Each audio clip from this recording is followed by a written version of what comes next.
just filming. Okay, I'm going to need your details then, sir, because you're filming a police station.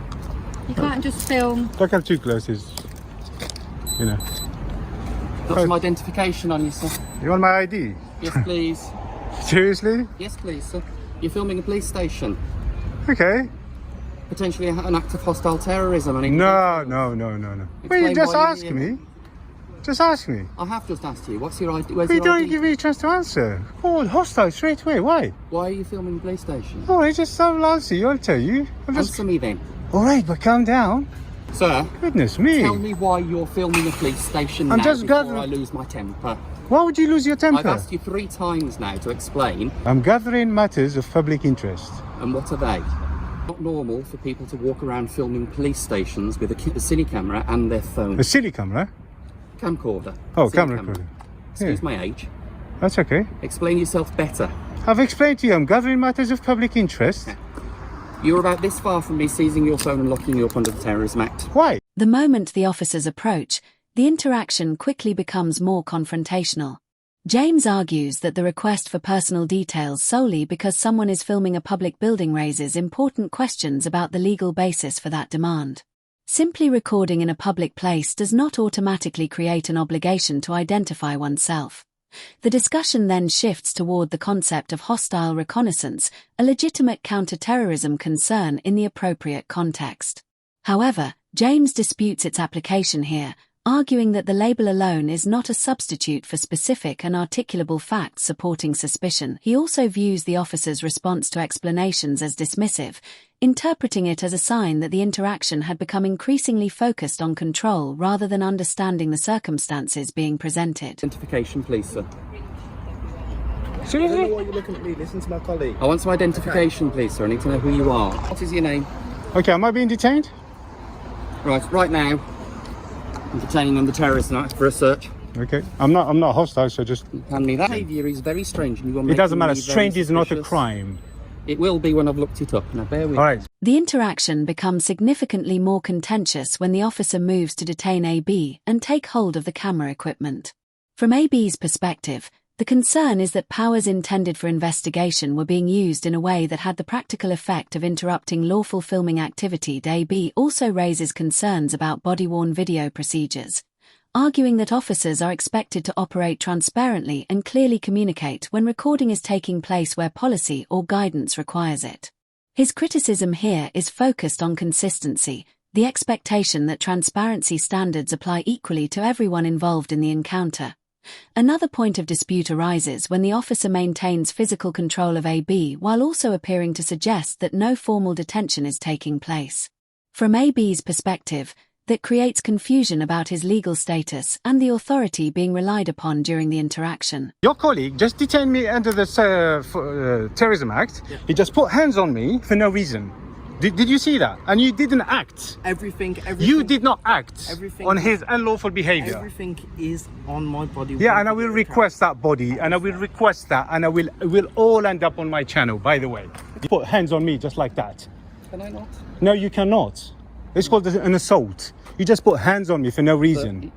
You took my phone off me for no reason. You're evasive and you're not actually listening to what I'm saying. I don't need to listen to what you're saying. Are you my father to listen to what you're saying? Is it reasonable for me to be concerned that you are filming an operational police station and then refusing to explain You can what be you're concerned, but doing you can't touch me. and refusing to give you my details? I don't have to give you my think it's perfectly details. reasonable for me I to be don't have to. concerned about that. It's And a you are free just country. Avoiding my questions. This can be easily I solved. don't have if to you answer. I have the properly right to remain explain silent. What you're doing. Do I have the right to remain silent? Just explain what you're doing, and Listen we to won't this have an guy. issue. Do I have the right to remain silent? Yes or no? You're not under arrest, so it doesn't matter. I think he detained you under the terrorism. But why? Like I said, my colleague was. All right, the Terrorism Act. Which section? He doesn't know. My colleague was the one that detained. Hey, which section did you detain me? And The officer's response of "can I not?" after being challenged about physical contact becomes another point of contention in the interaction. From AB's perspective, the concern is that the remark appears dismissive of a serious question about the boundaries of police conduct and use of force. The officer also characterizes AB's behavior as invasive, while AB maintains that he was simply holding his position and questioning the interaction. This creates a dispute over whether the situation was being described accurately or whether the framing of events had begun to shift as tensions increased. Another major point of disagreement involves the right to remain silent.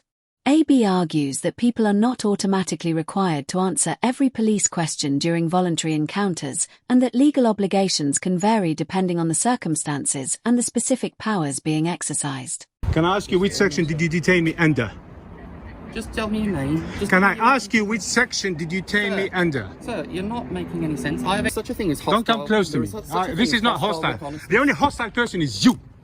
You came out with hostility. It was unbelievable. You should be no. This should be, hi sir, how are you? How can I help you? Instead, you give me all this. Don't come close to me. Don't come close to me.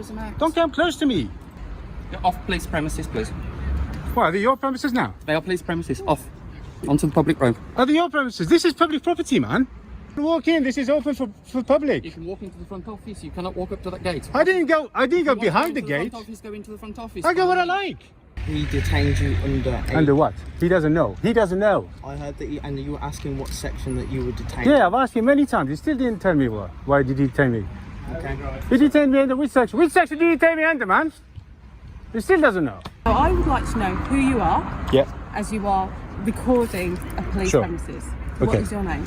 You're not entitled for that information. Okay. But I'm asking you for that information. Lawfully, I don't have to give it to you. The officer searching through his phone for legal authority becomes a significant point of criticism from AB's perspective, because it creates the impression that the legal basis for the encounter was still being clarified after the interaction had already escalated.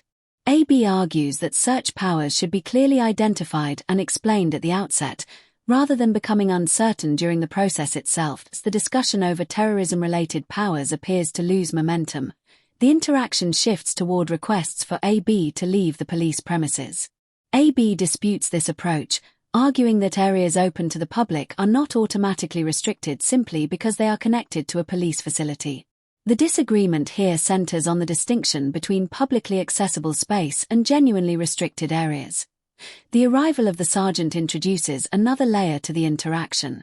Rather than resolving the disagreement, AB views the exchange as reinforcing the earlier demands and expanding the same points of contention about identification and authority. You're trying to incriminate me instead of dealing with this baboon. I will speak to this officer at another time. I need to speak to you to ascertain who you are, why you're recording Right. the police. In this country, in the United Kingdom, we don't have to identify ourselves unless we commit a crime, an offence, or behind a wheel, or driving. That's it. So just stick to the law. Don't take it to if you want what you want is irrelevant at the moment. Yeah, that's the law. You could be a terrorist. We're doing a reconnaissance. Terrorist? Look, you terrorised me. Where's the terrorist? There, right there. Can you not direct to my officer, please? Well, I'm sorry. I'm having this conversation with you. I'm So you always- wanted to make a complaint? Yes. Okay. Well, do you want to come into the station? We can make a complaint. Absolutely. Okay. Yes. But I've got to say, you won't be able to record inside. If it's publicly accessible, I can. I promise you, I can. If it's You obviously know quite a lot of the law, not more than I do. if it's publicly accessible, I can record. Okay. But if I take you into a room to take the details in regards to the... I can record my interaction. Believe me, Well, okay, we'll both record I can on keep a the record. It's all about keeping record. The sergeant's arrival could have been an opportunity to reassess the situation and bring clarity to the interaction. Instead, from AB's perspective, the concerns raised earlier remained unresolved and the encounter continued along the same course. AB argues that key issues, including questions about physical contact and the legal basis for earlier actions, were not directly addressed. As a result, he sees the supervisory response as reinforcing the existing approach rather than independently evaluating it. The disagreement becomes even more pronounced when the discussion shifts to filming within or around the station. AB challenges suggestions that cameras are generally prohibited in publicly accessible areas, arguing that restrictions on filming depend on the specific circumstances and location rather than existing as a blanket rule. Another notable moment comes when the sergeant appears to acknowledge AB's familiarity with the legal issues being discussed. From AB's perspective, this creates an unusual dynamic. On one hand, questions are being raised about the legal basis for the interaction, while on the other, instructions and restrictions continue to be asserted.